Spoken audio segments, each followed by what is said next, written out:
Nous attendons encore quelques participants.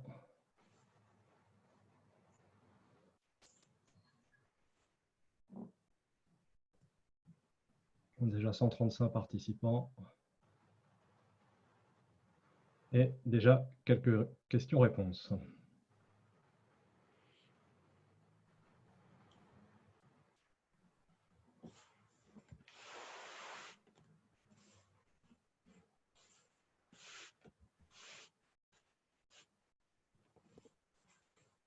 Il est 17h30.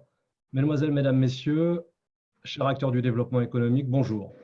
Merci d'être présents si nombreux pour assister au webinaire Crise du Covid-19, entreprises en difficulté, quelle stratégie? Webinaire que j'ai le plaisir d'animer avec Maître Stéphanie Bienfait, administrateur judiciaire, conciliateur et mandataire ad hoc, Kevin Kessouma, expert comptable associé du cabinet Ruff et Associés, et Maître Jean-François Tognac-Choli, avocat intervenant en droit de la prévention et du traitement des difficultés des entreprises. Le monde traverse une crise sanitaire, économique et financière sans précédent. La crise du Covid-19 nous fait plonger dans un certain degré d'incertitude, aussi bien sur le plan personnel que sur le plan professionnel. La sortie du confinement dans lequel nous venons d'entrer, qui est prévue au 1er avril, pourrait naturellement être prolongée avant un retour à la normale que nous espérons le plus rapide possible. Toutes les entreprises françaises sont impactées par cette nouvelle donne et doivent maintenant travailler sur la modification de leur trajectoire financière, opérationnelle et stratégique pour préparer leur rebond. Des mesures exceptionnelles d'urgence économique et un plan massif de soutien aux entreprises et à l'emploi, avec notamment plus de 45 milliards d'euros, sont en cours de mise en place par le gouvernement. La Chambre de commerce et d'industrie, la Chambre des métiers de l'artisanat, l'UPE 06, vos syndicats, les collectivités, vos experts comptables, vos conseils sont également sur le pont pour vous aider et vous accompagner dans cette situation difficile. Un seul objectif, limiter les faillites et rebondir économiquement. Nous sommes tous concernés par la crise et nos entreprises se retrouvent aujourd'hui dans une position d'extrême fragilité. Cette situation peut rapidement nous mener à une impasse. Aussi, ce webinaire a pour but de vous aider et de vous accompagner afin de dresser un plan d'action pour sauvegarder les emplois de nos collaborateurs et de nos entreprises. Dans un premier temps, Kevin Kessouma va vous apporter des suggestions, recommandations et bonnes pratiques afin de vous permettre d'analyser la situation de votre entreprise par des tableaux de suivi et d'analyse de la situation, à savoir un prévisionnel de trésorerie sur 3 mois, un compte de résultats glissant jusqu'à la sortie de crise, un compte de résultats prévisionnel au 31/12. Il nous indiquera notamment les mesures devant être prises en termes de diminution et report de charges, d'optimisation de votre trésorerie et d'activation des soutiens exceptionnels proposés par l'État. Puis, Maître Stéphanie Bienfait et Maître Jean-François Tognac-Choli, en fonction de l'analyse préalable que vous aurez effectuée des difficultés de votre entreprise face à la crise, nous éclairons sur les procédures préventives à mettre en place pour préparer le rebond de l'entreprise et de l'entrepreneur, soit avant la cessation de paiement à partir de 3 outils de prévention prévus par la loi, le mandat ad hoc, la procédure de conciliation et la procédure de sauvegarde, soit en cas de difficulté et de cessation de paiement, grâce à une procédure de redressement judiciaire si elle s'avérait nécessaire pour permettre à l'entreprise de survivre. Vous aurez naturellement la possibilité de poser des questions tout au long du webinaire. Nous sommes très nombreux ce soir. Nous essaierons de répondre à toutes vos questions à l'issue de ces interventions. Kevin Kessouma, vous avez la parole.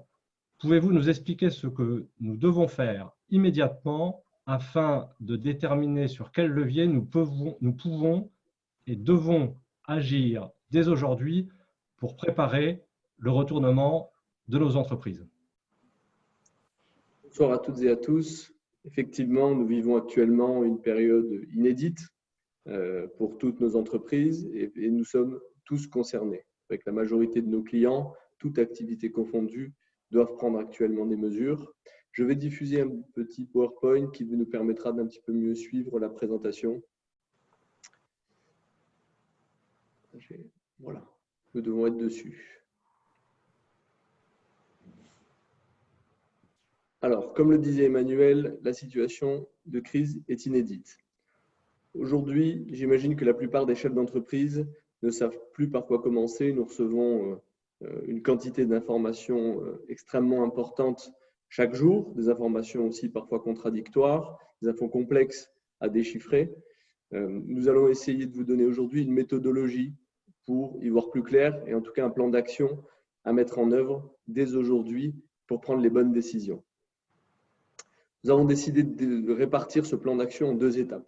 D'abord, la gestion de l'urgence et la gestion de la crise, avec un budget de trésorerie à faire sur 3 mois. Évidemment, ce budget de trésorerie est un outil pour vous interroger sur toutes les actions à mener et on va intégrer dans cette présentation les différentes annonces de l'État.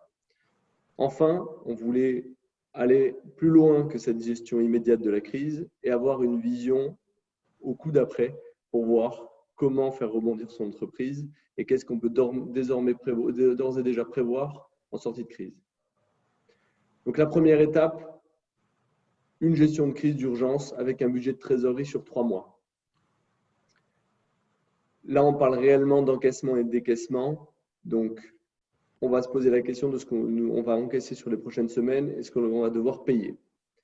Au sujet des encaissements, évidemment, la première question que tout le monde se pose et qu'il faut se poser, c'est puis-je poursuivre mon activité, que ce soit de manière habituelle au sein de mon entreprise en respectant les mesures sanitaires ou en télétravail, ce qui est préconisé par le gouvernement. Évidemment, on vous invite un maximum à poursuivre votre activité tout en respectant la santé, en tout cas en prenant les mesures sanitaires et en préservant vos salariés, mais en tout cas de poursuivre votre activité un maximum. Cela vous permettra de poursuivre votre production, de continuer à encaisser et de ne pas avoir une coupure brutale de votre activité. Donc évidemment, ces éléments-là vont permettre de déterminer quels encaissements vous allez pouvoir imaginer dans les prochaines semaines, en ayant une attention particulière sur la capacité de vos clients à vous payer.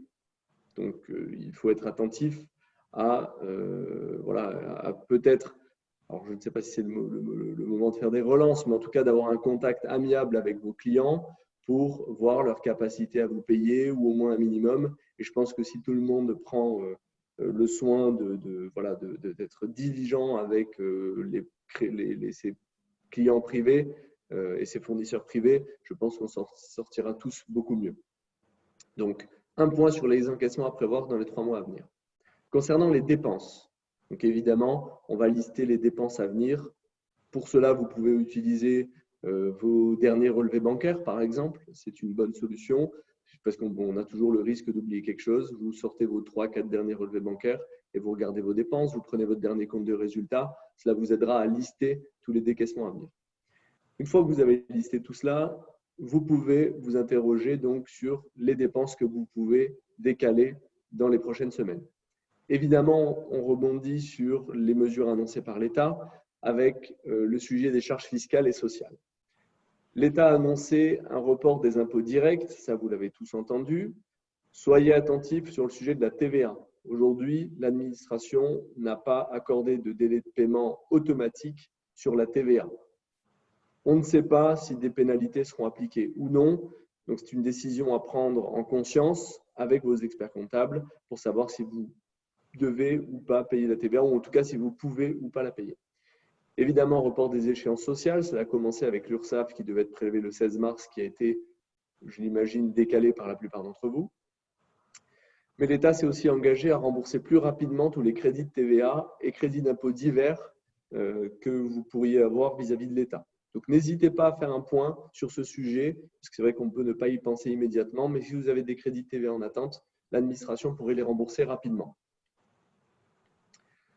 Concernant vos salariés, j'imagine également que c'était un point lourd des derniers jours et ça va continuer à l'être dans les prochains. On a 2 cas de figure. Les salariés devant garder des enfants de moins de 16 ans. Là, un régime clair de maladie a été déterminé. Il faut s'assurer de la situation du conjoint également pour voir si la maladie est applicable. Pour les autres, s'il y a un maintien total de l'activité sur place ou en télétravail, pas de changement, vous assurez les salaires classiques. Si par contre, il n'est pas possible de poursuivre totalement l'activité ou que vous devez limiter l'activité, alors vous pouvez bénéficier du dispositif d'activité partielle qui permet la prise en charge de la majeure partie de l'indemnité que vous allez devoir verser aux salariés. Je le précise, en matière de chômage partiel, vous assurez environ 84% du salaire net de vos salariés et l'administration, l'État vous rembourse théoriquement dans les 10 jours suivant votre déclaration la majeure partie de l'indemnité que vous aurez versée. Les textes sont en cours pour prévoir une prise en charge totale de la part de l'État de ce que vous aurez versé à vos employés. Je précise que l'indemnité que vous aurez versée, elle, n'est pas soumise à cotisation sociale, hormis CSG, CRDS. Donc, dans vos prévisions de trésorerie, ne pas prévoir de cotisation sociale dans les prochaines semaines liées au versement de ces indemnités. J'imagine qu'il y a beaucoup de questions sur le sujet du chômage partiel. Des précisions sont en cours de la part de l'État. Vous pouvez vous rapprocher de vos experts comptables ou des différentes questions-réponses que vous trouvez sur le site du site travail.gouv, où il y a beaucoup de réponses de la part de l'administration et on tentera de répondre ensuite à quelques questions. Troisième levier, l'intervention des banques. Comme vous le savez, les banques ont obtenu des garanties importantes de la part de l'État. Donc, les sujets sur lesquels vous devez ou vous pouvez les solliciter sont les suivants. Le report de vos échéances de crédit et leasing professionnel en cours, le maintien de vos découverts actuels et la mise en place de crédits de trésorerie. Alors, on reçoit beaucoup d'informations ces derniers jours, mais sachez que les banques sont également en train de se mettre en place sur ces aspects-là. Je pense que vous recevez aussi des mails de leur part. Et à mon sens, nous y verrons plus clair à partir de la semaine prochaine sur les modalités exactes de mise en œuvre. En tout cas, ce qui paraît acquis, c'est qu'elles vont grandement faciliter l'attribution de ces différentes solutions. Le report d'échéance paraît quasiment, j'allais dire automatique, mais je pense qu'il n'y aura aucune difficulté. Sur la mise en place de solutions de trésorerie, elle devrait être beaucoup plus souple qu'à l'accoutumée. Donc, c'est un des points importants, à mon sens, à mettre en œuvre pour vous et pour votre trésorerie, de prévoir ces accompagnements bancaires. N'hésitez pas à les solliciter par email, puisque les rencontres physiques nous paraissent un petit peu plus compliquées. Sur quelles autres dépenses pouvez-vous intervenir? Alors, le président de la République a parlé des loyers, de l'eau, d'électricité. Sur ces aspects-là, il n'y a pas de texte à prévoir. On a reçu une communication aujourd'hui. C'est simplement des demandes amiables. Nous imaginons qu'avec les organismes type EDF, etc., ce sera beaucoup plus simple. Sur le sujet spécifique des loyers, il n'y aura pas de texte non plus. Ce sont des demandes amiables qui peuvent être faites. Et sur le sujet du loyer, nous vous invitons évidemment à consulter un avocat avant tout décalage de paiement pour ne pas mettre en risque votre bail. Enfin, en priorité, tentez de négocier des délais de paiement sur des postes significatifs de l'entreprise. Il ne s'agit pas d'aller prendre des délais de paiement sur des paiements faibles. À mon sens, il faut être aussi bienveillant avec les autres partenaires, puisque tout le monde va être confronté aux mêmes difficultés de trésorerie. Donc, je pense que des discussions amiables vont être préférables que des ruptures brutales. Et il est plus citoyen, à mon sens, également de prévenir ses fournisseurs de votre incapacité de payer tout immédiatement, plutôt que de faire ça brutalement ou de laisser traîner. Ensuite, quelques mesures à titre personnel. Pas de prélèvement d'URSSAF pour les travailleurs indépendants sur les prochaines échéances. C'est d'ores et déjà acté. Surveillez quand même votre compte bancaire. Si besoin est, vous pouvez rejeter le prélèvement. Et les banques vont faciliter ces rejets de prélèvement. Les prélèvements d'impôts personnels également peuvent être modulés ou reportés. Vous avez intérêt, si vous imaginez une baisse de votre revenu personnel sur l'année 2020, à tout de suite réduire la voilure sur le montant de vos acomptes d'impôt sur le revenu. Enfin, une aide de 1 500 € destinée aux chefs d'entreprise pour le mois de mars 2020 a été définie. Elle devrait être accordée en cas de baisse de 70% du chiffre d'affaires de mars 2020 comparé à mars 2019 pour les sociétés qui réalisent moins d'1 million d'euros de chiffre d'affaires. La déclaration sera possible après le 31 mars, évidemment, pour cette aide. Une fois ce plan de crise préparé, donc vous aurez compris que la variable d'ajustement sera notamment le découvert bancaire que vous allez pouvoir demander. C'est extrêmement important donc de déterminer votre besoin, puis de solliciter votre banque pour obtenir le crédit de trésorerie qui va vous permettre de passer ce cap difficile des prochaines semaines. Mais on veut aussi vous inciter d'ores et déjà à vous projeter sur le reste de votre année. Évidemment, c'est un exercice difficile à réaliser compte tenu des nombreuses incertitudes. On veut vous donner aujourd'hui quelques pistes pour pouvoir construire un prévisionnel d'activité, disons le plus précis possible, ou en tout cas le plus réaliste possible. L'idée étant surtout qu'il soit un outil pour vous d'aide à la décision et de réflexion sur la suite des événements. Alors, concernant le chiffre d'affaires à envisager, compte tenu du contexte incertain, on vous invite à prévoir plusieurs scénarios, et notamment des scénarios liés au timing de la reprise. Est-ce que l'activité va reprendre à plein dans 1 mois, 2 mois, 3 mois, 6 mois? C'est sur cette date qu'il me paraît important d'effectuer plusieurs hypothèses. En même temps, il me paraît intéressant d'ores et déjà réfléchir à un plan d'action sur les mesures que vous pourriez prendre pour relancer votre activité. Il faut se projeter au moment où vous allez réouvrir votre entreprise, reprendre un rythme normal. Quelles actions vous pouvez mener pour pouvoir booster quelque part votre activité? De la communication, reprendre contact avec vos fournisseurs, vos clients, une communication également vis-à-vis de vos salariés nous paraît indispensable pour pouvoir notamment réorganiser la production, pour absorber un retard. Certes, on ne va pas rattraper toute l'activité, mais il risque d'y avoir quand même un effet, un goulot d'étranglement à la reprise avec beaucoup de choses à faire. Donc, commencez d'ores et déjà à réfléchir à un plan de reprise pour pouvoir répondre le plus rapidement possible et donc assurer vos encaissements. De la même manière, une réflexion sur la gestion de vos encaissements et le suivi des clients en difficulté, avec aussi beaucoup de psychologie à ce moment-là pour pouvoir échanger et réussir à encaisser le plus vite possible. Au niveau des dépenses, on peut vous inviter à lister les dépenses qui vous paraissent non indispensables à l'activité, en tout cas qui n'auraient pas d'impact sur votre chiffre d'affaires, et pourquoi pas anticiper une réduction d'ores et déjà. Réflexion aussi sur le maintien de vos investissements prévus et sur de possibles cessions d'actifs qui vous permettraient d'encaisser une trésorerie indispensable. Bien évidemment, il ne s'agit pas de se démunir de vos moyens d'exploitation qui entraînerait une baisse de votre chiffre d'affaires, mais de réfléchir à ce qui pourrait vous sauver pour pouvoir ensuite poursuivre. Prévoir un budget de dépenses peut-être en lien avec le plan de relance vu ci-dessus. Malheureusement, dans ces périodes difficiles, il faut aussi parfois savoir dépenser, prendre des risques pour pouvoir mieux gagner ensuite. Évidemment, intégration des charges que vous aurez reportées dans le plan d'urgence parce que, comme on l'a vu tout à l'heure, mis à part sur les salaires où il va être possible d'effacer totalement la charge, sur le reste, notamment la partie fiscale, peut-être qu'il y aura des suppressions d'impôts dans les cas extrêmement difficiles, mais on peut imaginer que ça va être surtout des reports.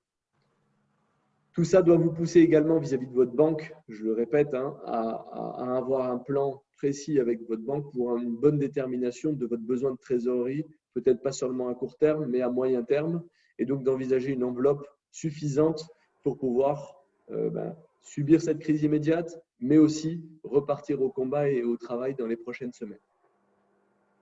Enfin, vu le contexte d'incertitude, je vous invite clairement à assurer un suivi mensuel de votre activité avec un rapport régulier.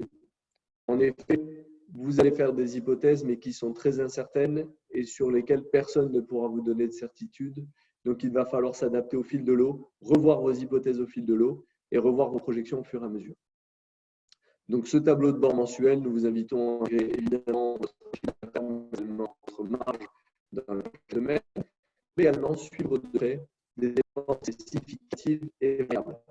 Il ne s'agit pas de suivre les dépenses fixes ou peu significatives qui vous feraient perdre un petit peu de temps.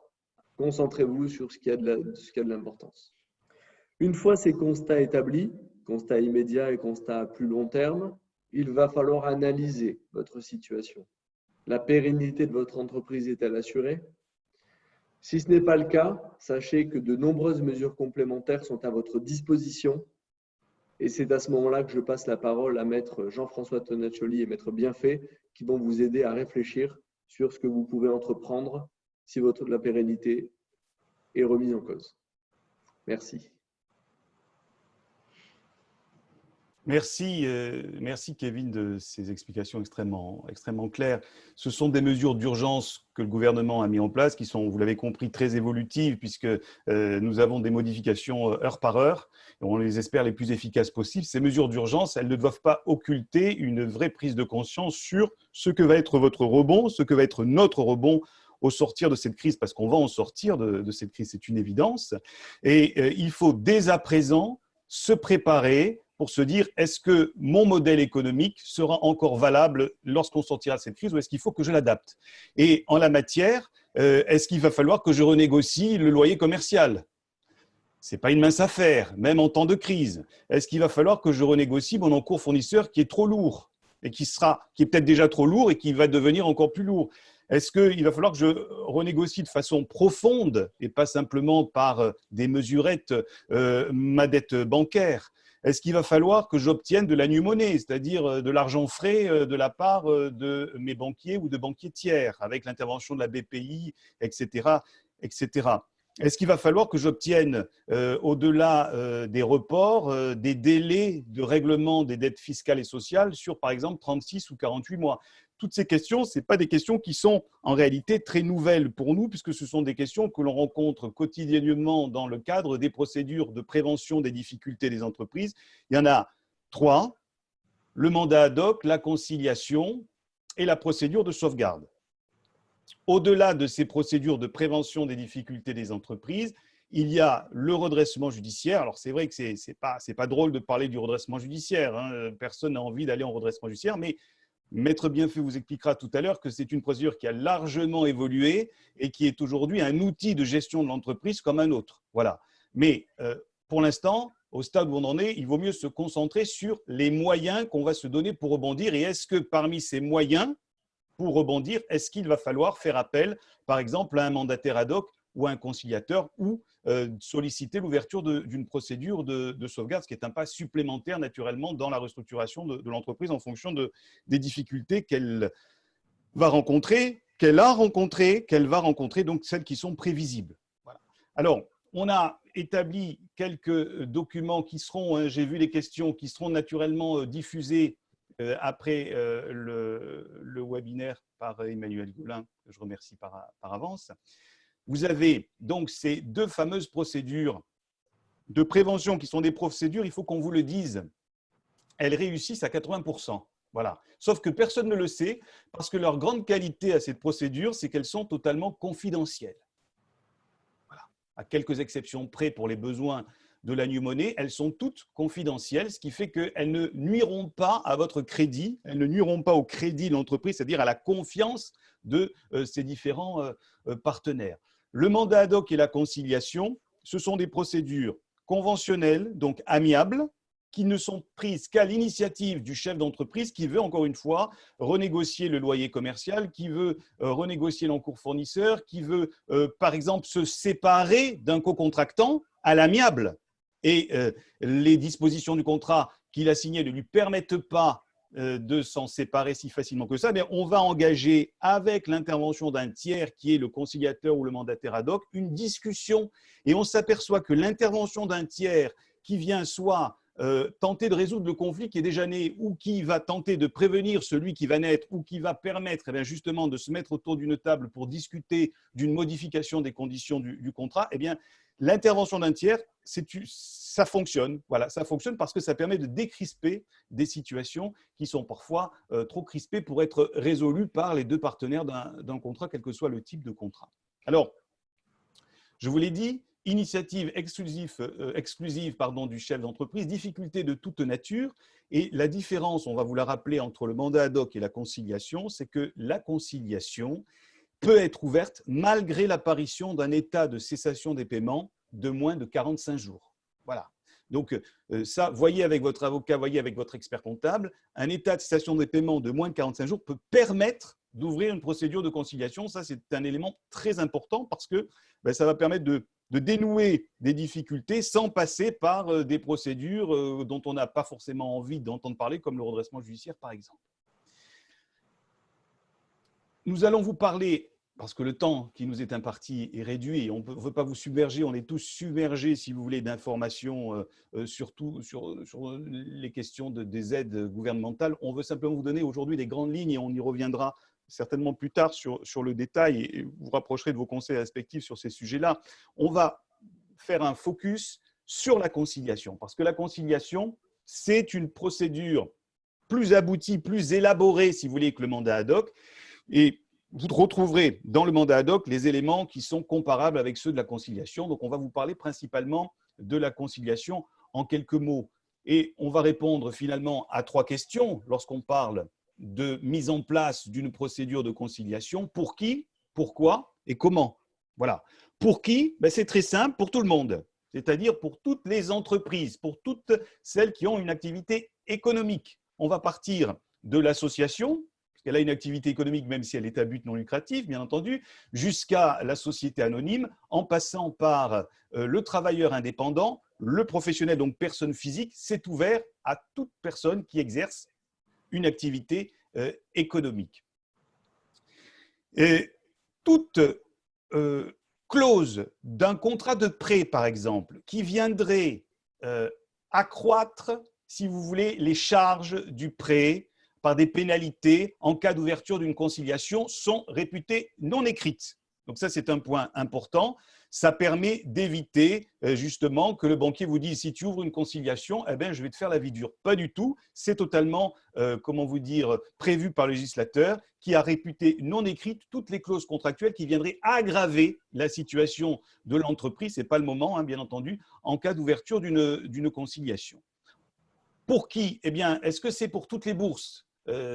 Oui, c'est pour toutes les bourses, parce qu'en fait, la procédure de conciliation, c'est une procédure qui fait donc intervenir un professionnel aguerri, qui est un conciliateur ou un mandataire ad hoc désigné par le président du tribunal, mais on verra tout à l'heure que c'est nous qui le choisissons. Comme on choisit son chirurgien, aujourd'hui, on choisit celui qui va aider dans le retournement de notre entreprise. Ça, c'est une vraie innovation depuis quelques années en matière de droit de la prévention des difficultés d'entreprise. On ne vous désigne pas unilatéralement quelqu'un. Ce quelqu'un, on sera allé le voir avant pour définir avec lui les objectifs qu'on va lui assigner, la mission qu'on va lui confier. Et donc, cette mission, naturellement, elle a un coût.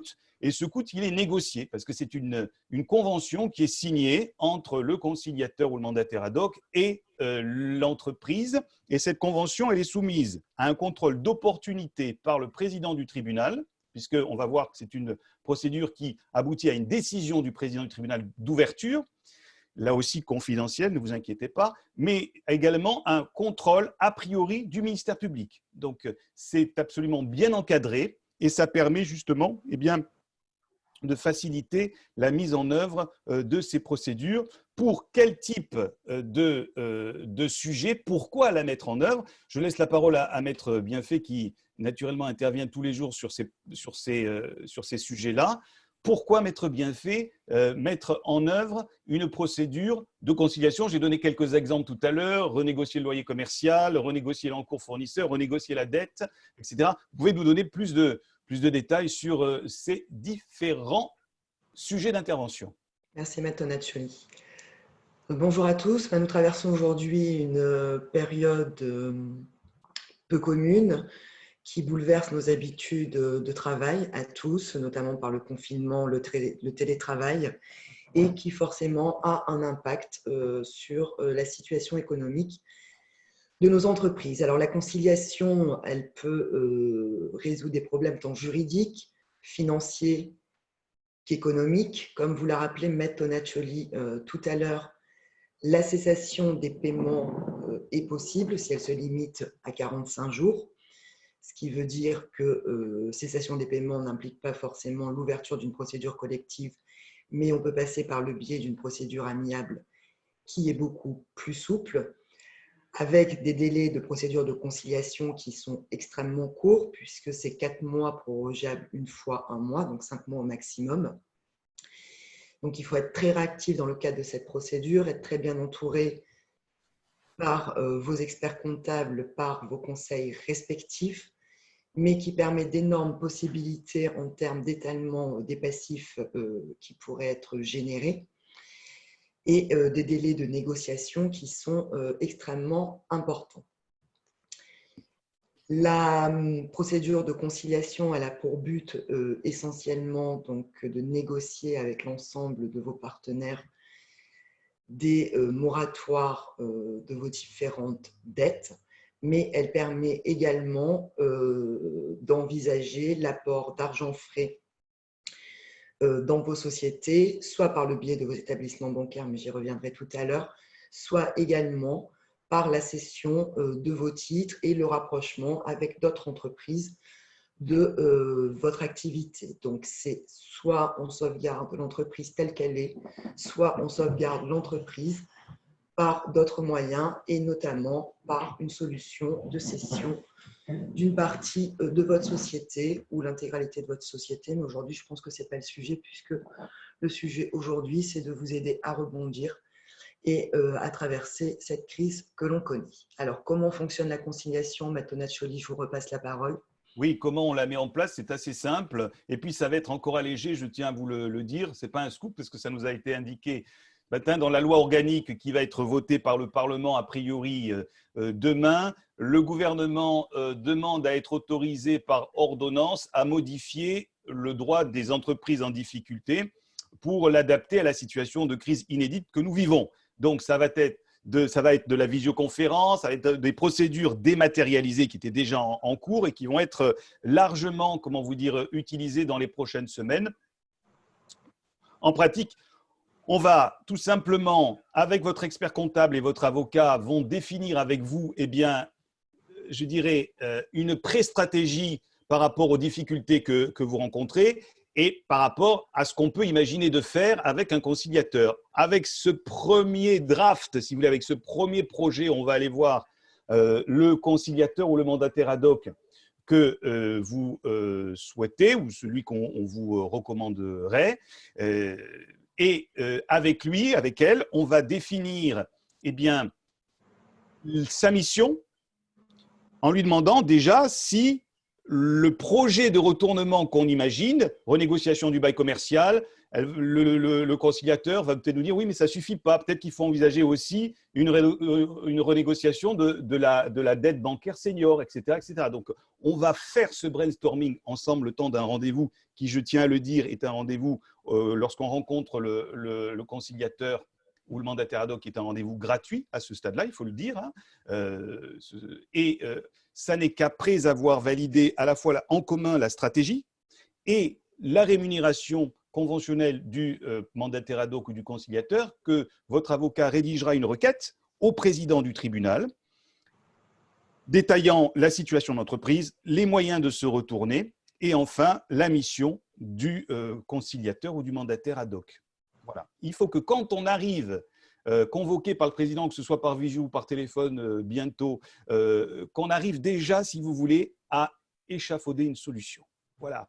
On va voir le président en disant, voilà, on a pris conscience des difficultés, on a des clés, aidez-nous à mettre en œuvre les solutions que nous envisageons. Et donc, le président, dans 99% des cas, il exerce un contrôle d'opportunité sur la demande parce que c'est une mesure qui conduit naturellement, on va le voir, à parfois imposer des délais judiciaires aux créanciers. C'est une des forces de la conciliation par rapport au mandat ad hoc. Le président dispose d'un contrôle de l'opportunité de notre demande, mais dans 99% des cas, il va ouvrir par une simple ordonnance qui est confidentielle, qu'elle est simplement communiquée au commissaire aux comptes, pour ceux qui ont un commissaire aux comptes, la procédure de conciliation pour une durée de 4 mois, renouvelable 1 mois, c'est court, c'est 5 mois, c'est pour ça qu'il faut déjà tout préparer en amont pour que lorsque l'on va ensuite rencontrer à nouveau le conciliateur, eh bien déjà, il aura les moyens de convoquer, d'inviter vos co-contractants autour d'une table ou de saisir la CCSF dans un délai très bref pour qu'on ait dans le délai de 5 mois les résultats de notre stratégie de retournement. Voilà, grosso modo, comment ça fonctionne. Et le processus, encore une fois, va être dématérialisé le plus possible dans les prochains jours. C'est bien fait. Oui, alors donc, vous l'avez compris, la négociation proprement dite, comment ça se passe au quotidien chez vous, en fait?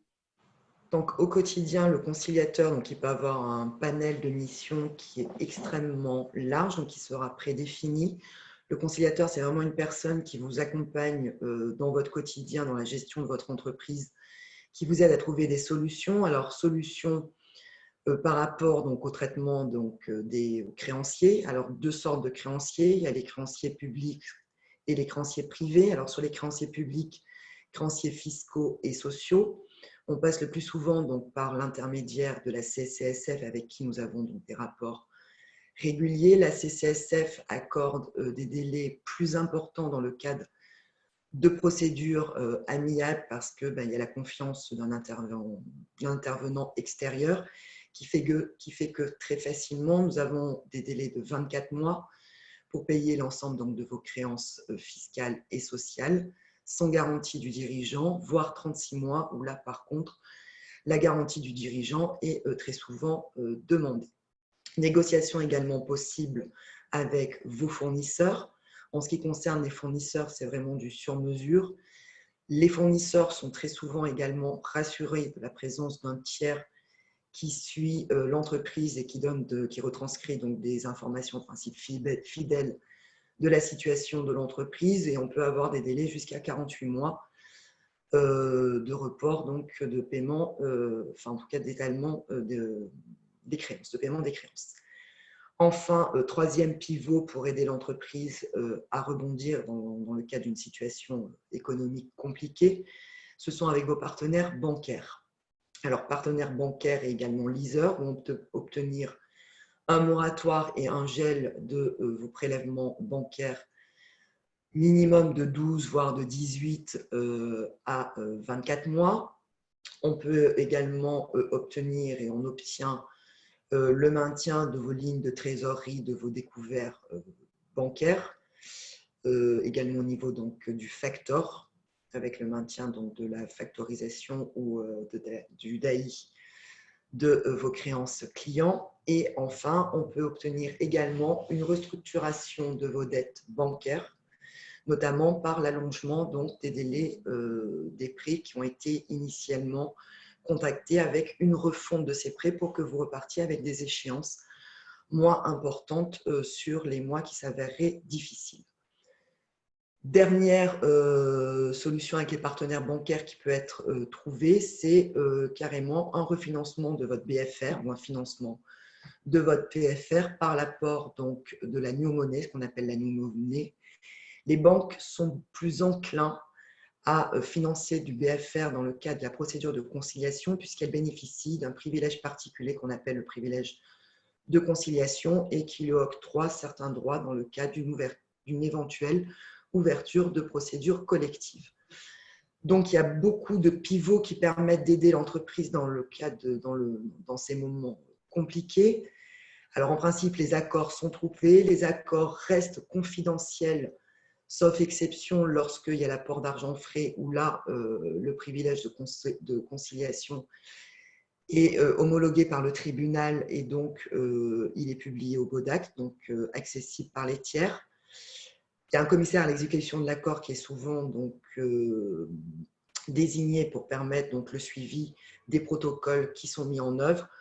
En cas d'inexécution de l'accord, évidemment, résolution de l'accord, puis chacun reprend ses droits. Le chef d'entreprise peut passer par l'ouverture d'une procédure collective et le créancier retrouve ses droits, notamment pouvant assigner la société en procédure collective. Soit des accords ne sont pas trouvés et également possibilité pour le dirigeant de partir sous l'ouverture d'une procédure collective. Maître Tonaccioli, je vous laisse la parole sur les possibilités d'ouverture des procédures collectives. Merci, Maître Bienfait. On a fait un zoom avant sur la procédure de conciliation. Ici, rapidement, on va faire un zoom arrière pour vous présenter donc la procédure de conciliation ici dans l'arsenal de ce qu'on appelle le livre 6 du Code de commerce. Vous aurez ces documents à votre disposition, vous pourrez les lire tranquillement. Notre but n'est pas naturellement de vous abreuver de trop de détails. Prévention des difficultés, c'est ce qu'il faut toujours privilégier parce que ça marche à 80% pour la conciliation et le mandat ad hoc, et les procédures de sauvegarde par rapport aux procédures de redressement judiciaire sont beaucoup plus pérennes. On le sait, c'est statistique et c'est définitif parce que chaque fois que le chef d'entreprise prend les devants, forcément, c'est comme en matière de médecine, la prévention, ça marche beaucoup mieux que le traitement. C'est comme ça.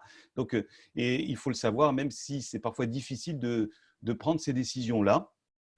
Mais vous l'avez compris, mandat ad hoc et conciliation, elles sont totalement confidentielles et elles n'auront aucun impact sur votre activité, bien au contraire. Donc, conciliation, mandat ad hoc, prévention des difficultés, sauvegarde également, qui elle aussi, depuis 2005, est une procédure dite de prévention des difficultés, bien qu'elle emporte le gel total du passif antérieur. Donc ça, c'est comme pour le redressement judiciaire, mais là, c'est une procédure collective parce qu'elle impose à tous les créanciers la même discipline, c'est-à-dire l'impossibilité des poursuites et l'impossibilité de leur payer leurs créances qui sont nées avant le jugement d'ouverture. Mais à la différence du redressement judiciaire, la procédure de sauvegarde ne peut être ouverte que s'il n'y a pas de cessation des paiements. Voilà la différence de mise en œuvre d'une procédure de sauvegarde par rapport au redressement judiciaire. Lorsque vous prenez les devants et qu'il n'y a pas encore cessation des paiements, eh bien, vous pouvez bénéficier, votre entreprise peut bénéficier d'une procédure de sauvegarde qui a beaucoup d'avantages par rapport à la procédure de redressement judiciaire. Je laisse la parole à Maître Bienfait sur les grandes différences entre la procédure de sauvegarde et le redressement judiciaire. La procédure de sauvegarde, elle va permettre d'étaler, ça c'est commun à la sauvegarde et au redressement judiciaire, d'étaler, si vous voulez, tout le passif antérieur sur une durée maximale de 10 ans. Donc, on n'est plus dans des délais de 24 mois. Si c'est nécessaire, voilà l'arsenal que le législateur nous met à disposition depuis 2005, qui est en continuelle amélioration. Et j'imagine que dans les prochains jours, nous aurons aussi une actualisation de cette procédure pour en faciliter l'usage dans la période de crise que nous vivons. Maître Bienfait, je vous laisse évoquer les différences, notamment sur un sujet qui est un sujet effectivement délicat pour le chef d'entreprise, qui est celui de la cession d'entreprise. La question est simple, est-ce qu'en procédure de sauvegarde, un chef d'entreprise risque de voir son entreprise vendue à un tiers? Voilà. La réponse, elle est très claire, je vous laisse la donner. Alors non. Alors pour revenir sur les procédures de sauvegarde, et puis je reviendrai à la question maintenant de redressement judiciaire, ce sont donc des procédures de prévention ou de traitement de difficultés, mais ce sont des procédures collectives donc qui sont connues par vos différents interlocuteurs, qui peuvent faire peur, mais qui peuvent être de véritables outils de gestion quand à un moment donné, les capacités et la trésorerie de l'entreprise ne permettent plus de faire face à un passif. Alors, la procédure de sauvegarde, l'avantage, il ne faut pas être en état de cessation des paiements, mais ça peut se préparer en amont par la procédure de conciliation, par les moratoires, ce qui ferait que la société ne serait plus en état de cessation des paiements. Le chef d'entreprise reste maître de son entreprise. C'est lui qui décide de l'ouverture de la procédure de sauvegarde. C'est lui qui pilote toujours son entreprise. Il n'y a pas de cession possible dans le cadre d'une procédure de sauvegarde. Et grosse différence également entre la procédure de sauvegarde et la procédure de redressement judiciaire, c'est que dans le cadre de la procédure de sauvegarde, les dirigeants caution ne peuvent pas être appelés, à la différence du redressement judiciaire, où lorsqu'un plan est arrêté, les chefs d'entreprise peuvent être appelés comme caution. Grosse différence également entre la procédure de sauvegarde et de redressement qui peuvent avoir son importance, c'est que dans le cadre de licenciement pour motif économique, ce qui peut arriver avec la période que nous traversons tous, les licenciements économiques coûtent cher et les procédures de licenciement économique qui seraient initiées en sauvegarde seraient supportées par l'entreprise, alors que les procédures de licenciement économique initiées dans le cadre du redressement judiciaire seraient prises dans un premier temps en charge par les AGS. Donc, elles seraient soulagées de ces dépenses, de ce coût important, au moins pendant 12 voire 18 mois, et puis une partie étalée sur le plan en 10 ans. Je vous repasse la parole, Emmanuel, pour laisser place peut-être aux questions posées par les chefs d'entreprise. Merci à tous pour vos interventions claires et précises. Beaucoup de questions, effectivement, notamment sur les demandes et autorisations de prêts de trésorerie ou report gracieux des remboursements de mensualités de prêts bancaires, notamment une jeune entreprise de 2 ans qui a contracté un prêt professionnel en cours, qui a demandé à sa banque un report gracieux de 6 mois de mensualité. Ils attendent la réponse. Dans cette situation, est-il possible de demander en complément un prêt garanti en partie par l'État afin de pallier à la trésorerie le temps de la reprise. Il peut y avoir aussi des problèmes en termes de relations bancaires, hein. Par exemple, la banque est-ce que les banques peuvent, effectivement, on a des questions dans ce sens, couper les facilités de trésorerie. Peut-être, Kevin Kesuma, vous avez peut-être une réponse à apporter dans ce sens? Ah, Kevin, attendez, on ne vous entend pas, je vous remets le micro. C'est bon. Bon. On va effectivement avoir un certain nombre de sujets vis-à-vis des banques, puisqu'aujourd'hui, ce sont des organismes privés, donc qui prennent leurs propres décisions. Aujourd'hui, je pense que le message du gouvernement a été clair, c'est le plus de facilité possible pour accorder ces financements. Donc, on va le savoir, je pense, assez vite, notamment à compter de la semaine prochaine, puisque tout le monde aura pu un petit peu plus s'adapter. Mais sur la question de l'entreprise, la jeunesse de l'entreprise ne sera pas forcément bloquante pour pouvoir obtenir ce genre de financement. J'ai envie de dire que plus vous arriverez à donner d'éléments probants à votre banque, c'est-à-dire de visibilité, autant que faire se peut dans cette période, à votre banque sur une possibilité de faire face, plus ce sera facile d'obtenir ces financements. Voilà. Donc, tous les documents dont vous parliez tout à l'heure, prévisionnel de trésorerie sur 3 mois, compte de résultats glissant jusqu'à la sortie de crise, voilà, compte de prévisionnel au 31/12, ça, c'est des éléments qui plaident en votre faveur. Plus vous donnez de visibilité à la banque, plus vous aurez de facilité à obtenir ce genre de financement. Mais c'est vrai qu'on va vivre quelque chose d'assez inédit et même les banques vont se positionner, je pense, de manière inédite dans cette situation. Voilà, et je crois aussi qu'en cas de dénonciation de découvert, de refus de crédit ou de refus de rééchelonner une dette, naturellement quand les capacités d'autofinancement le permettent, aussi également, je crois qu'il y a un dossier qu'il est possible de déposer en ligne sur le site de médiation du crédit, médiateur-crédit.banque-france.fr, qui permet effectivement de pouvoir un appui du médiateur du crédit, hein, c'est bien ça? Tout à fait. Oui, on peut solliciter le médiateur du crédit quand on a des refus manifestement, disons, inexplicables.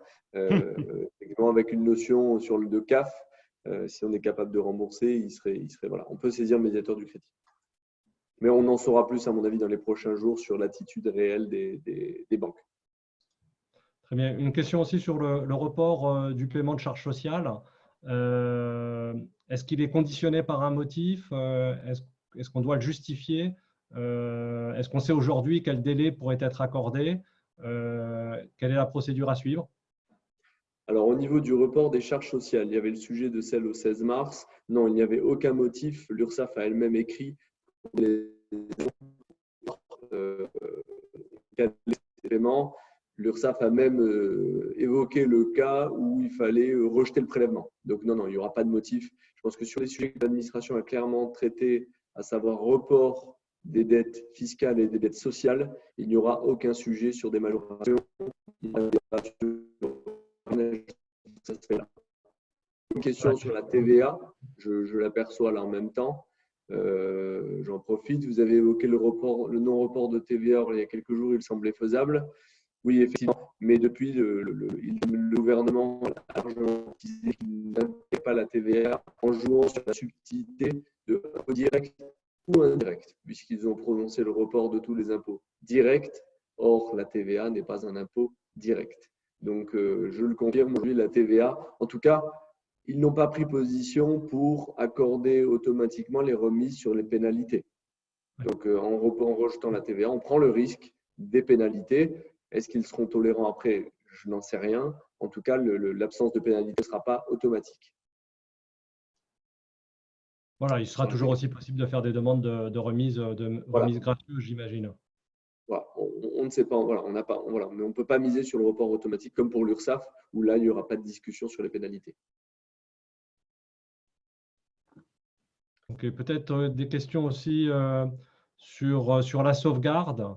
Là, j'ai une question. On demande si le dirigeant reste à la tête de son entreprise lorsqu'il est en sauvegarde. Peut-être pour vous, Maître Toniacholi?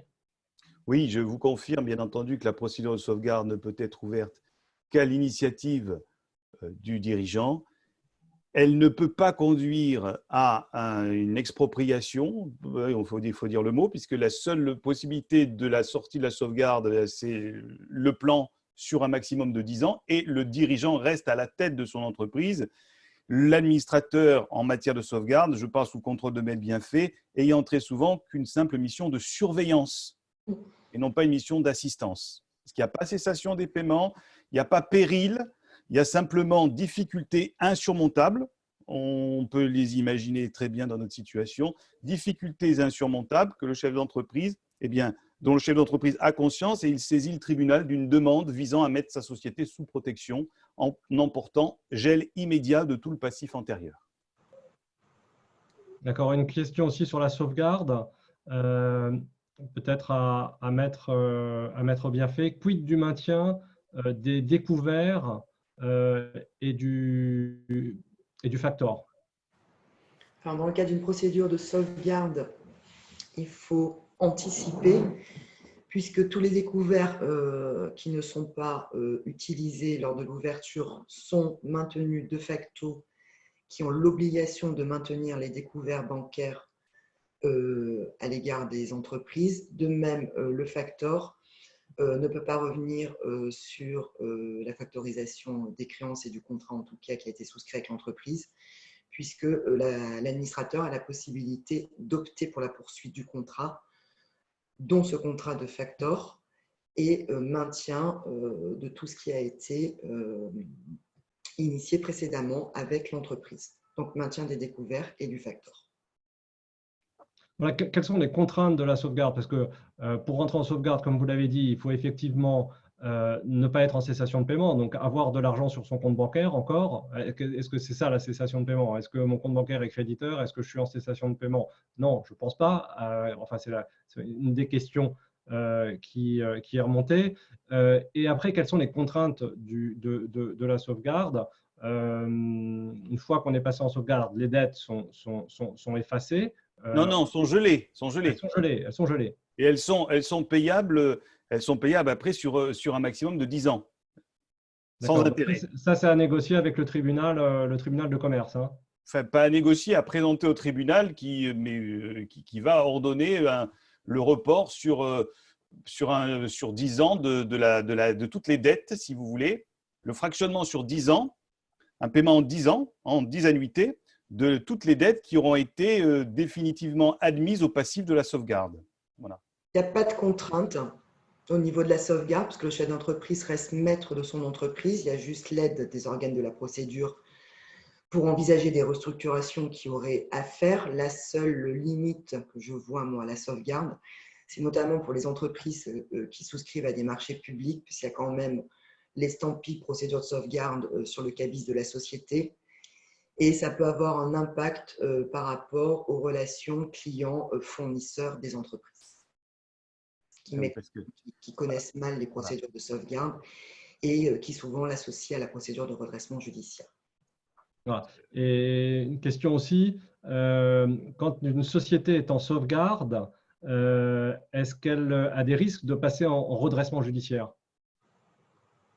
Elle peut, mais c'est souvent une stratégie qui est mise en place entre les organes de la procédure et le dirigeant.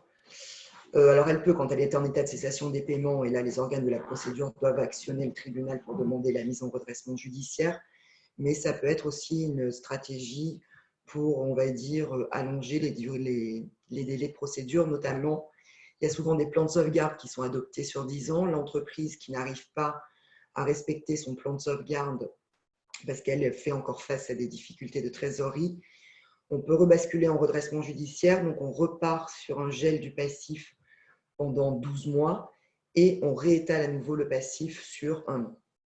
Donc, ça permet de gagner du temps aussi à l'entreprise de se restructurer de manière plus générale pour adopter la bonne position et la bonne stratégie commerciale et de restructuration. Voilà, bon, sachant qu'avant que la sauvegarde, il y a quand même le mandat ad hoc et la procédure de conciliation. Hein.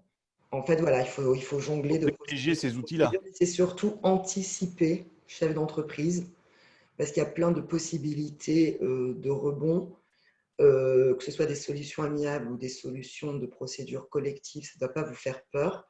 Aujourd'hui, on est tous dans une situation inédite. Alors, j'espère que les mesures gouvernementales mises en place et qui ont été balayées par Kevin permettront à chacun de rebondir. Si à un moment donné, vous sentez que votre trésorerie est vraiment exsangue et que la reprise va être un peu tardive, n'hésitez pas à consulter donc autant vos experts comptables que vos conseils ou que les administrateurs judiciaires, voilà, au moins pour vous faire conseiller, savoir quelle est la bonne solution. Mais il ne faut pas attendre l'état de cessation des paiements pour se poser les bonnes questions. D'accord. Alors là, j'ai des questions encore sur la banque. Notamment, la BPI peut-elle assurer un prêt trésorerie si notre propre banque le refuse? Alors, ils ont beaucoup communiqué sur les garanties qu'ils allaient apporter, pas forcément sur ce qu'eux allaient proposer. Donc, je pense que, alors je botte un peu en touche, mais je pense qu'il suffit d'aller sur leur site et ils ont beaucoup communiqué en termes d'actualité. Je pense qu'on pourra trouver, et dans tout état de cause, ça vaudra le coup de les solliciter. Je reviens peut-être, Emmanuel, sur une question un petit peu avant, là, sur le chômage partiel, où on me posait la question s'il était possible de mettre le chômage partiel seulement quelques jours par semaine. Donc oui, le chômage partiel n'est pas obligatoirement total. Ça peut être quelques heures par semaine qu'ils sont chômés, la moitié du temps qui est chômé. Voilà, ça me paraissait important sur ce sujet. Donc oui, c'est possible. Alors, j'ai eu l'écho aussi d'entreprises qui avaient utilisé le chômage partiel alors que tous les salariés de l'entreprise sont en télétravail. C'est très loin d'être un acte citoyen. Et en plus de ça, je pense qu'il peut y avoir des risques si derrière, effectivement, au niveau de la TVA, l'entreprise déclare tout autant les mêmes montants de TVA sans baisse de son chiffre d'affaires. Est-ce qu'il y a un risque de redressement sur le chômage partiel? Aujourd'hui, on était parti avec des informations où le chômage partiel allait être largement facilité. C'est des informations qu'on avait dans les premiers jours. Là, hier, avant-hier, on a eu beaucoup plus d'échos en disant attention, nous serons vigilants sur l'ouverture des dossiers de chômage partiel. Je vous donne l'exemple concret. Une activité qui est mentionnée dans les activités, j'allais dire obligatoires, en tout cas les activités devant rester ouvertes. Je pense aux médecins ou au commerce alimentaire. Ils seront beaucoup plus regardants sur l'ouverture des dossiers de chômage partiel. Ils ont donné des informations disant d'ailleurs que si c'était du chômage sur quelques salariés pour maintenir les règles de prudence sanitaire, ils pourraient l'accorder. Une entreprise qui fait le choix de fermer totalement pour des raisons sanitaires alors qu'elle est dans la liste des activités obligatoires pourrait se voir refuser le chômage partiel. Donc attention, il va falloir être vigilant sur les motivations de la demande. Puisqu'on motive la demande dans le dossier, il faudra être vigilant sur les motivations et de tomber dans le cadre légal d'application du chômage partiel. Ça ne sera pas automatique. De même, visiblement, de ce que j'ai entendu ou ce que j'ai vu ce matin, c'est que les sociétés qui peuvent travailler en télétravail, la directe sera regardante sur les conditions de demande du chômage partiel. Il faudra compléter par d'autres motivations. Par exemple, par la baisse d'activité claire où au bout d'un moment, même en télétravail, on ne peut plus produire à défaut de boulot. Mais il va falloir être précis sur les motivations. C'est ce que j'ai demandé à mes équipes, de travailler avec les clients pour détailler les raisons qui poussent à mettre des gens au chômage partiel. Et je pense que par là, ils souhaitent éviter les abus de gens qui pourraient être en télétravail et poursuivre et demander le chômage partiel tout de même. J'ai vu une question sur l'aide de 1 500 € du Fonds de solidarité, Emmanuel. On nous demande comment l'obtenir. Alors, on a eu une information ce matin. Il faudra faire la demande auprès de la DGFiP à partir du 31 mars, par une simple déclaration. Voilà. Et une autre question, on nous demande est-ce qu'il faudra la rembourser? À mon sens, non. Non, c'est une somme versée, une sorte de remplacement de salaire, et c'est pas une avance remboursable. Je vois ensuite une question là sur vaut-il mieux mettre son salarié au chômage partiel ou en arrêt maladie si celui-ci a le droit.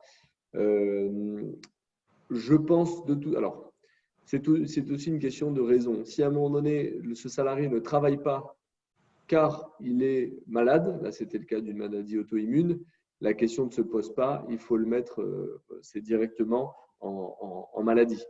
Voilà.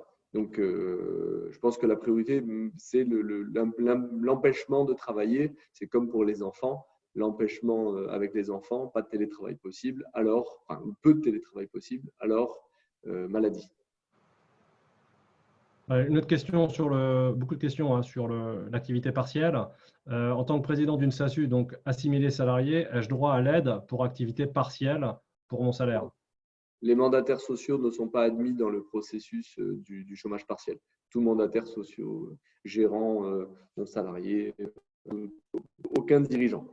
Donc voilà, les mandataires sociaux, gérants majoritaires par exemple, de SRL, ont le droit aux 1 500 € du fonds d'allocation à partir du moment où, sur un déclaratif, ils constatent une baisse de 70% du chiffre d'affaires par rapport à mars 2019.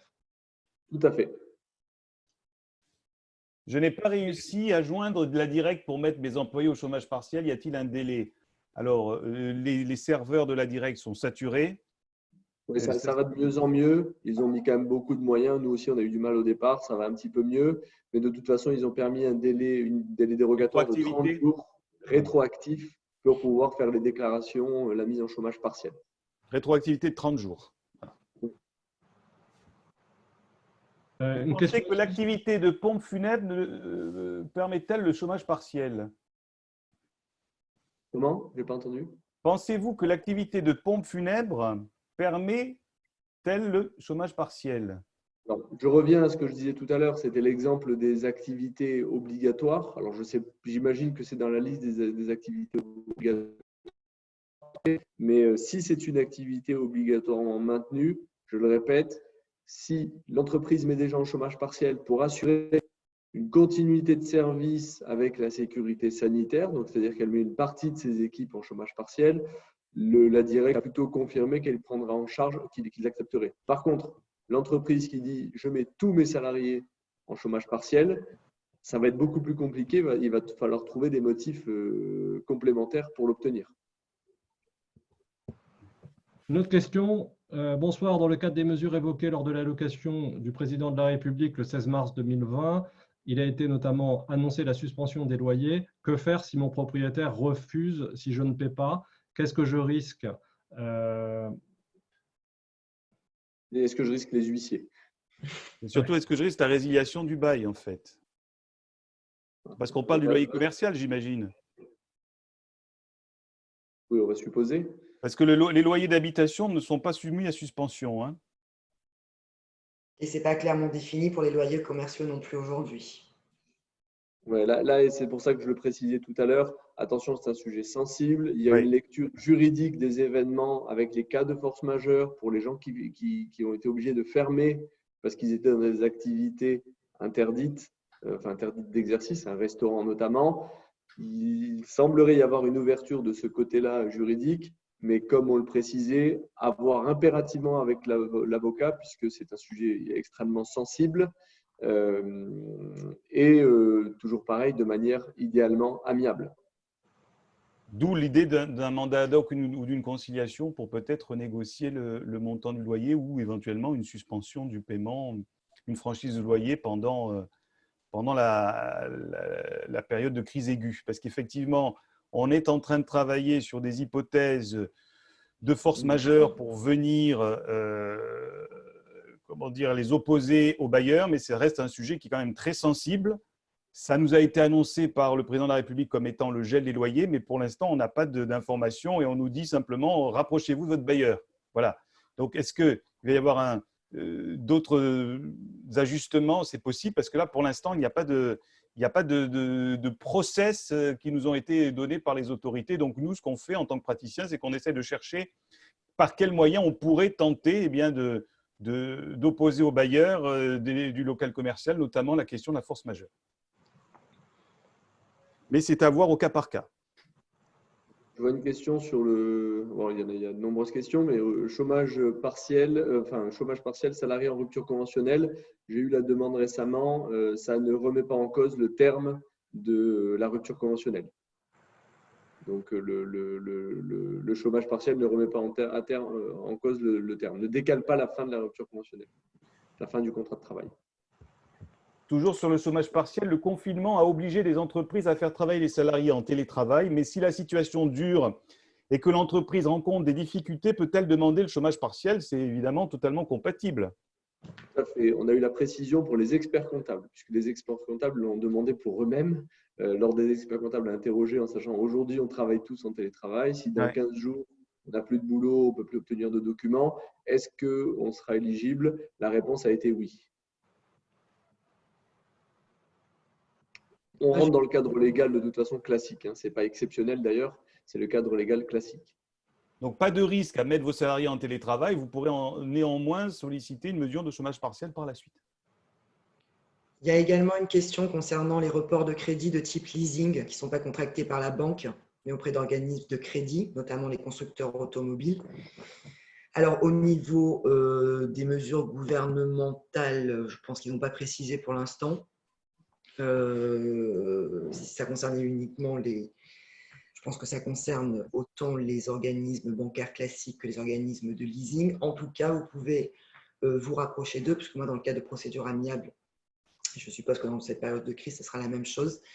Les organismes de leasing qui ne sont pas des établissements bancaires négocient autant que les établissements bancaires avec des reports et des gels des crédits opérés. Et on a également une question sur une possibilité de décalage de date de dépôt des déclarations d'impôts. Je pense que là, rien n'a été décidé et ça me semble difficilement envisageable. Alors, il me semble, sur la partie déclaration professionnelle, j'ai eu une information précisant qu'a priori, il y a un décalage au 31 mai pour le dépôt des déclarations de résultats des entreprises. Il y aurait un décalage au 31 mai d'ores et déjà prévu, qui ne me paraît pas bien long vu les événements, mais bon, c'est déjà ça. Et il me semble, alors ça, je n'ai pas vérifié l'information, que c'est possible aussi que pour les déclarations d'impôt sur le revenu, il y ait déjà un décalage pour le mois de juin, mais ça sera à vérifier et j'imagine que ça sera confirmé dans les prochaines semaines, puisque, voilà, en fonction des événements. Mais je ne peux pas le confirmer à 100% aujourd'hui.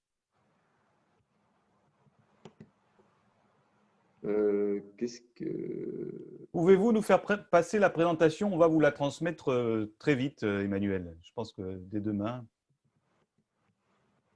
Une question peut-être un tout petit peu technique sur le chômage partiel toujours. Alors. Pardon, ça a coupé, je n'ai pas entendu. Question peut-être un peu plus technique. Est-ce que je peux mettre mes VRP en chômage partiel? C'est une belle question. C'est une belle question et je ne voudrais pas taper à côté, donc je n'ai pas la réponse. Je n'ai pas la réponse. Ok, donc il y a un mail. Hein, si vous avez aussi des questions qui vous est parvenues dans l'invitation à ce webinaire, je vous le rappelle, c'est prévention@jfts.net. On ne pourra malheureusement pas répondre là ce soir à toutes les questions. Le webinaire touche à sa fin. Maître Bienfait, Maître Toniaccioli, Monsieur Kevin Kessouma, est-ce que vous avez d'autres questions auxquelles vous pourriez répondre? Les deux dernières. On nous demande comment va s'articuler les conditions du fonds de solidarité pour les 1 500 €. Est-ce que c'est une simple déclaration sur l'honneur?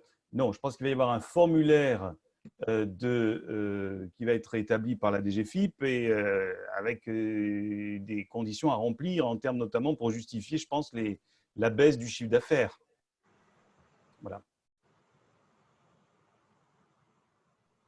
En même temps,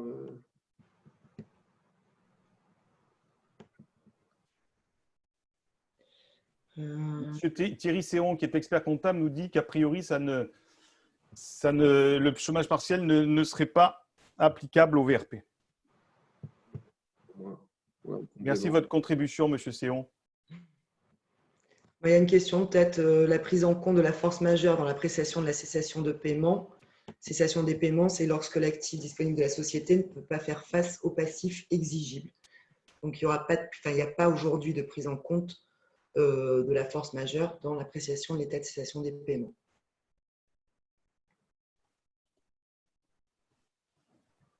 Alors, j'ai une question aussi. Alors, étant une agence immobilière et n'ayant plus de clients ni de visites, puis-je annuler mes règlements auprès des organismes de publicité? Je pense que ça, c'est une bonne question. Est-ce que je peux tout simplement annuler des paiements fournisseurs? Non, je ne pense pas. Hein. Annuler, non. Après, est-ce que la prestation a été effectuée? Est-ce que ce sont des commandes? Qu'est-ce qui est prévu contractuellement? C'est compliqué de répondre. Ça nécessite une analyse de la situation et du contrat, là, oui. Ça dépend du contrat. Et après, si la prestation a été effectuée, c'est simplement peut-être une négociation dans les délais de paiement des encours. Ok, ben je pense qu'on a répondu quand même globalement à beaucoup de questions qui ont été posées. L'actualité, naturellement, change tous les jours. Il faut s'informer, notamment des décisions qui vont être prises aujourd'hui et demain.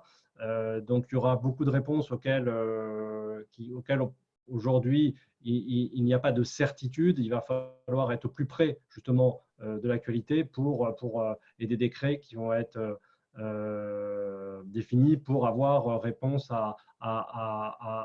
précisément à un certain nombre de questions. Je vous invite donc à vous rapprocher effectivement de vos conseils ou de vos experts comptables pour être sûr des bonnes décisions qu'il faut prendre. Voilà, ce webinaire va toucher à sa fin. Il sera diffusé sur le site du Club Business et des réseaux. Les documents présentés vous seront envoyés. Un sondage va vous être proposé dans quelques instants. Agissez en toute objectivité, gardez votre calme, armez-vous de courage, donnez le cap à vos employés, allez de l'avant, maintenez le contact avec vos fournisseurs, vos prospects, vos clients, soyez positifs, ayez confiance, vous n'êtes pas seul. Le gouvernement, la Chambre de commerce et d'industrie, la Chambre des métiers et de l'artisanat, vos syndicats, les collectivités, vos experts comptables, vos conseils sont également sur le pont pour vous accompagner et pour vous aider à prendre des bonnes décisions. Je vous remercie à tous pour votre écoute. Prenez soin de vous et de vos proches. Soyons solidaires, consensuels et citoyens. Nous sommes à votre service. À très bientôt. Merci. Merci, à bientôt. Au revoir.